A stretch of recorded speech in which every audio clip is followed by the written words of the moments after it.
Assalamualaikum warahmatullahi wabarakatuh teman-teman semua. Kembali lagi di kelas terbuka ya. Oke, sekarang kita masuk ke episode 44 nih ya. Masih bersama saya Fakiza Muklis. Oke, sekarang kita masuk ke pengenalan fungsi ya teman-teman semua.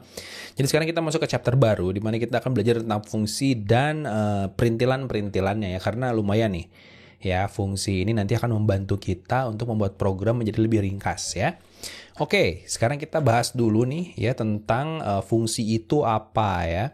Nah, sekarang saya coba tulis dulu di sini ya. Pertama ya, jadi kita punya yang namanya adalah fungsi ya. Nah, fungsi kalau misalkan dalam bahasa Inggris ya, yang kita tahu itu biasanya disebut sebagai function ya.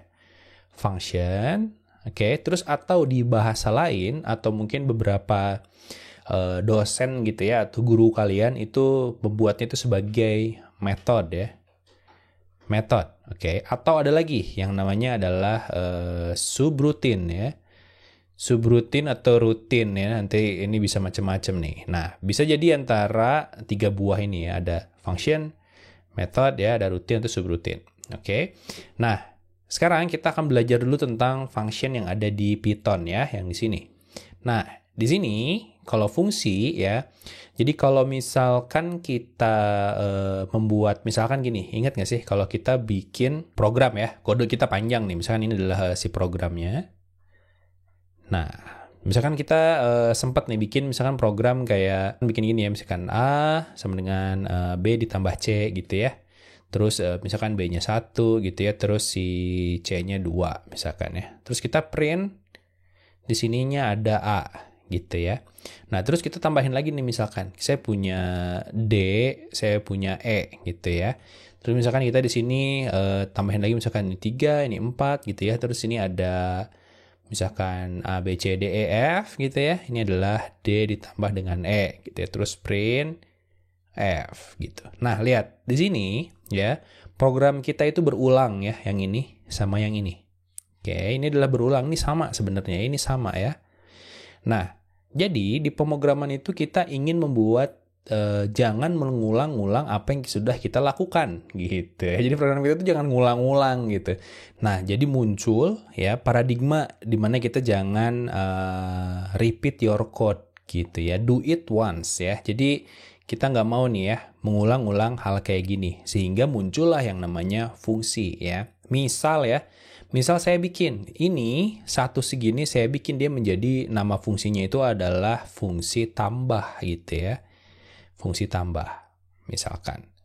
Nah, saat saya udah buat ini nggak usah lagi kita lakukan. Nanti di bawah sini ya, jadi dari sini nih. Nah, kita bisa bikin di sini adalah tambahin, langsung panggil si fungsi tambahnya gitu ya. Kita tinggal panggil aja di sini, berarti tambah gitu ya. Nah, ini teman-teman semua membuat pekerjaan kita menjadi lebih mudah. Oke. Jadi sekarang bayanginnya gini, kalau misalkan saya punya program yang panjang gitu ya, kayak gini gitu. Nah, terus kita bisa bikin dia jadi satu fungsi. Misalkan kalau kita mau melakukan hal yang sama berulang-ulang gitu ya. Nah, kita bisa buat ini menjadi sebuah fungsi gitu ya. Jadi ini fungsi untuk hal yang berulang-ulang, teman-teman semua, hal yang berulang-ulang. Oke. Ya. Jadi kita nggak mau fungsi ini kita buat terus gitu ya selama program ini. Nah, sekarang kita coba ya cara membuat fungsi paling sederhana ya teman-teman semua. Gini caranya. Misal ya, tadi kan saya bilang kalau misalkan kita membuat fungsi itu programnya jadi bisa kita panggil berulang-ulang ya. Jadi kita nggak usah bikin berulang kali, oke? Nah, sekarang ini saya bikin simple aja ya teman-teman semua. Misalkan gini ya, kita bikin ini adalah membuat fungsi ya. Membuat fungsi teman-teman semua. Ini saya akan bahas sesimpel mungkin ya. Jadi misalkan gini, kita bikin print gitu ya. Misalkan kita bikin hello world gini ya. Nah, terus ini saya copyin jadi misalkan 5 kali. Kayak gini ya. Nah, saya bikin print hello world 5 kali ya. Terus saya pengen sebenarnya ini berapa 6 kali ya. 6 kali. Nah, ini saya bisa ubah teman-teman semua. Jadi gimana? Jadi gini. Ya, saya bikin di atasnya.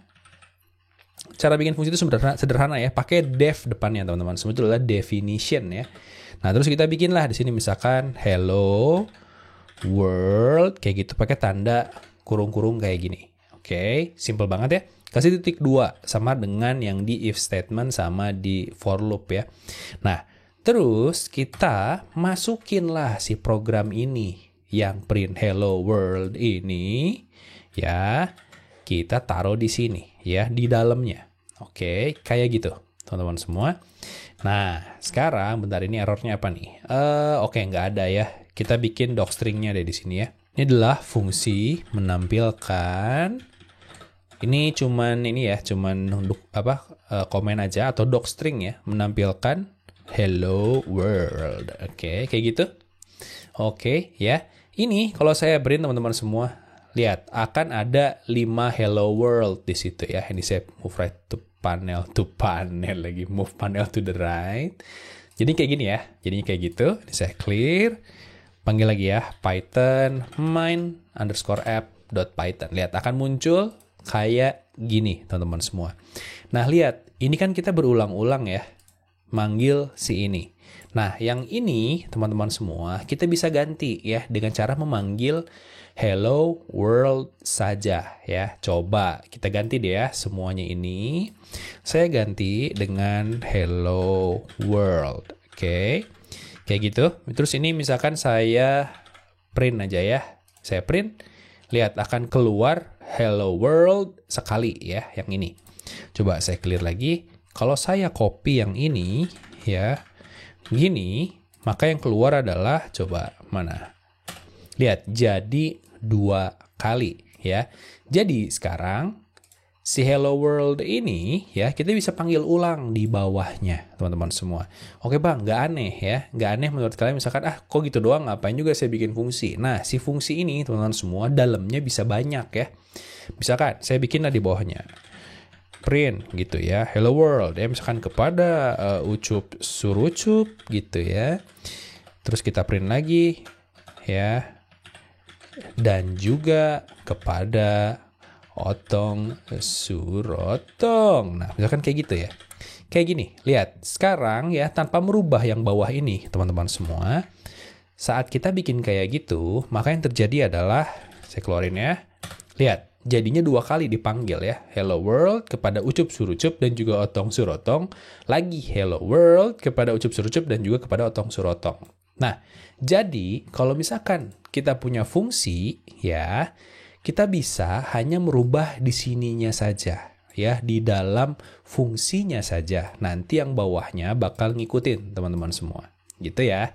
Jadi kalau kamu mau nambahin lagi, kita taruh di sini akan jadi keluar juga di bawah sini gitu. Nah, sehingga apa? Sehingga kita bisa mengurangi banyaknya ini ya, menampilkan hal yang sama atau membuat program hal-hal yang sama gitu ya. Jadi kita bisa membuatnya menjadi lebih ringkas kayak gini menggunakan ya fungsi teman-teman semua. Keren ya? Keren banget. Oke bang, terus ada nggak syarat lain selain kita membuat fungsi dengan struktur seperti ini? Ada lagi ya. Jadi teman-teman semua, kalau bikin fungsi di Python ya, karena dia itu sifatnya interpreted ya atau interpreted language. Nah, dia itu harus didefinisikan sebelum ya kita panggil ya. Jadi nggak bisa nih kita taruh di sini kayak di C++ ya, terus kita deklarasikan, terus kita bikin definisinya di bawah. Itu nggak bisa. Kenapa? Karena kalau di C++ ya kita sebut dia sebagai compiled language ya, dimana kita bisa bikin linkers ya. Kita bisa bikin linkers. Nah itulah belajar aja C++ ya kalau misalkan mau ngerasain bedanya cara program di bahasa lain ya. Oke, misalnya saya bikin dev, oke. Kita punya hello world di situ ya. Saya bikin fungsi di sini. Misalkannya namanya fungsi, terus kita bikin ini adalah print ya. Terus kita bikin ini adalah fungsi. Oke. Misalkan kayak gitu ya. Nah, ini saya bikin gini ya. Jadi pemanggilan fungsi harus setelah dibuat ya. Nah, maksudnya gimana? Maksudnya gini. Kalau misalkan saya taruh di sini, lihat ya, saya panggillah fungsi di sini. Yang terjadi teman-teman semua lihat di sini ya, fungsi is not defined. Jadi kita nggak bisa manggil di atas ya sebelum si ini ya, sebelum didefinisikan. Oke bang, nggak percaya. Oke, kita clear dulu ini dan kita keluarkan ya. Lihat, akan error ya. Kenapa? Fungsinya nggak ada. Karena fungsi ini didefinisikan setelah ya kita panggil. Nah, kalau kita taruh di bawah, di sini ya, kayak gini, maka yang terjadi adalah, ini saya komen, baru dia bisa berjalan ya. Coba kita celar lagi, clear dong. Nah, kita keluarin, lihat, baru berjalan. Oke, jadi itu ya, simple banget teman-teman semua kalau kita mau membuat fungsi seperti ini ya. Oke ya, jadi itu adalah pengenalan tentang fungsi teman-teman semuanya dan kegunaannya. Nah, dari sini kita baru belajar satu jenis fungsi teman-teman semua yang ini aja.